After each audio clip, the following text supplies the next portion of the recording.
ప్రక్షాళనే లక్ష్యంగా పెట్టుకున్న ప్రభుత్వం ఆ దిశగా వేగంగా అడుగులు వేస్తుంది. మూసీ చుట్టూ ఉన్న రక్షణ భూముల సేకరణకు సిద్ధమైంది. మార్కెట్ ధరతో సమానంగా అంతే భూమిని తిరిగి రక్షణ శాఖకు కేటాయించాలని నిర్ణయం తీసుకున్నట్లు తెలుస్తోంది.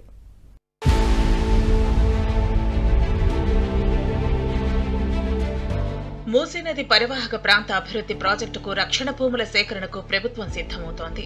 ఇందుకోసం రక్షణ శాఖతో సంప్రదింపులు చేయనున్నారు. వాటికి బదులుగా వేరే ప్రాంతాల్లో అంతకు విలువైన భూములను కేటాయించేందుకు నిర్ణయించారు. 3 మండలాల పరిధిలో 300 నుంచి 500 ఎకరాల రక్షణ శాఖ భూములున్నట్లు అధికారులు గుర్తించారు. ఇప్పటికే నగరంలో మొత్తం 55 కిలోమీటర్ల పొడవున మూసీకి అటు ఇటు 50 మీటర్ల మేరకు ఆక్రమణలు, నిర్మాణాలను గుర్తించి వాటికి మార్కింగ్ వేసే ప్రక్రియ వేగంగా సాగుతోంది.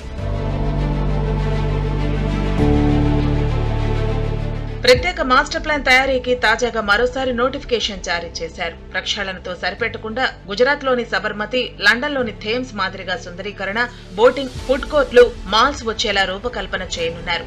భవిష్యత్తులో ఎఫ్టీఎల్కు ఎలాంటి ఆటంకం లేకుండా మూసీ పరిధిలో అభివృద్ధి చేయడం కీలకమని భావిస్తున్నారు. గండిపేట, రాజేంద్రనగర్, గోల్కొండ మండలాల్లో రక్షణ శాఖకు వేలాది ఎకరాల భూములున్నాయి. మార్కెట్ ధరతో సమానంగా అంతే భూమిని రక్షణ శాఖకు కేటాయించేందుకు సిద్ధంగా ఉన్నట్లు తెలుస్తోంది.